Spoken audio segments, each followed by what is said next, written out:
Qin Yichen hanya tersenyum ketika mendengar jawaban Lin Bai. Kamu hanya setengah benar.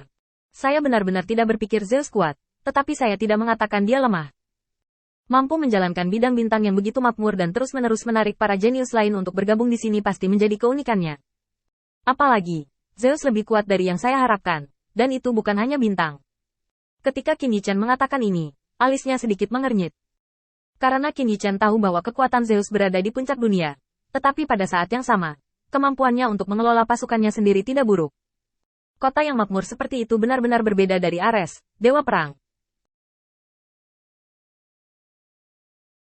Visi dan pikiran ini saja tidak dapat dipahami oleh orang-orang di dunia ini. Bahkan jika Zeus sengaja menciptakan lingkungan dunia seperti itu juga merupakan bukti kekuatannya. Setidaknya Zeus tahu di mana dia lebih kuat dari dewa utama lainnya. Jika Zeus mengandalkan persepsinya sendiri tentang dunia untuk memahami langkah demi langkah ini, Qin Yichen tidak begitu khawatir. Tapi sekarang, setelah mengetahui bagaimana Zeus memahami aturan dunia di tahun-tahun awal, tebakan yang berani membuat Qin Yichen merasa sedikit gugup. Sangat mungkin bahwa Zeus membangun kota yang makmur ini dengan mewarisi metode yang dibawa oleh orang-orang dari dunia lain. Dan ini juga berarti bahwa Zeus tidak akan memiliki terlalu banyak kesalahan dan kekurangan dalam tindakan untuk mengendalikan medan bintang. Ini juga akan mengarah pada kemampuan Qin Yichen untuk mengandalkan konsep dan pemikiran yang dia bawa dari 3000 istana Tao, dan akan segera hancur di depan Zeus. Malah menjadi beban. Menjadi cacat yang ditargetkan oleh Zeus. Qin Yichen mengambil napas dalam-dalam dan menghilangkan kelemahan ini dari kepalanya. Bagaimanapun, ini berurusan dengan masalah dari sudut pandangnya, bukan sudut pandang Zeus. Dilihat dari skala dan struktur konstruksi bidang bintang ini, Zeus adalah pengecut. Sebenarnya, tidak perlu khawatir. Zeus tidak perlu dikhawatirkan sekarang, karena dia tidak punya ide untuk bertarung. Baik. Ketika Qin Yichen mengucapkan kata-kata ini, Lin Bai dan Li Yun menatap Qin Yichen dengan keraguan di mata mereka. Dia ingin memahami kata-kata Qin Yichen, tetapi dia tidak dapat menemukan kata-kata yang cocok. Qin Yichen memandang mereka berdua dengan ringan dan tersenyum. Sebenarnya, mudah untuk memahami bahwa medan bintang yang didirikan oleh Zeus didasarkan padanya untuk menekan kuil lain. Artinya, Zeus tidak dapat menerima kebangkitan kuil dan penganut lain, dan dia telah kehilangan tekadnya untuk memperjuangkan hegemoni. Setelah bertahun-tahun beroperasi di bidang bintang ini, menurut Anda seberapa besar keinginan Anda untuk bersaing? Apakah menurutmu setelah kenikmatan yang lama, berapa banyak orang yang bersedia bertarung dengan Zeus? Dan seberapa besar tekad Zeus untuk bertarung sampai mati bersama kita? Dia hanya seorang lelaki tua senja. Meninggalkan kesimpulan ini dengan tenang, Qin Yichen melambaikan tangannya, menerbangkan hantu di depannya. Di luar ruangan, kegelapan yang diselimuti akhirnya menghilang, dan sentuhan sinar matahari menyinari. Menerangi kapal terbang yang telah melakukan perjalanan dalam kegelapan selama sebulan penuh.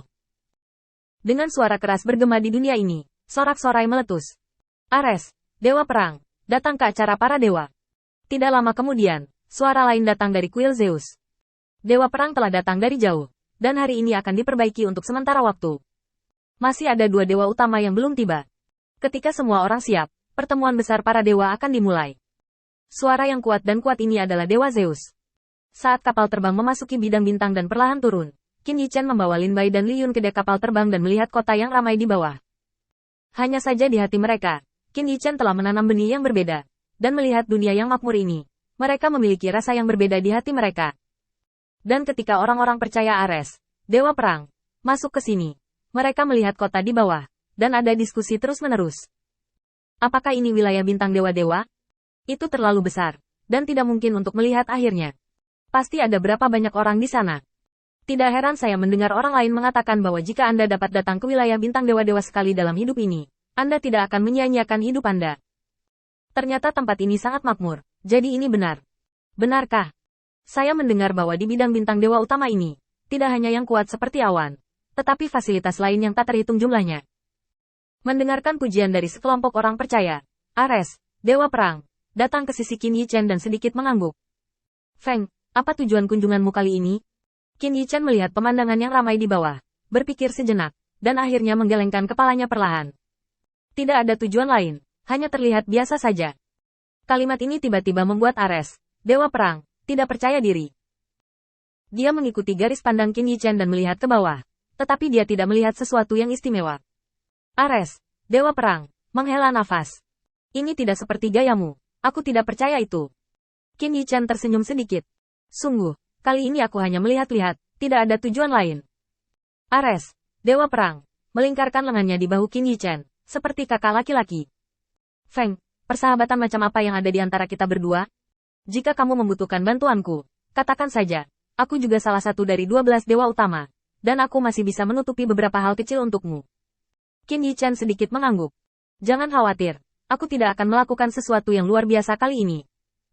Meskipun Qin Yichen mengatakannya dengan sangat tulus, Ares, Dewa Perang, tidak bermaksud mempercayainya sama sekali.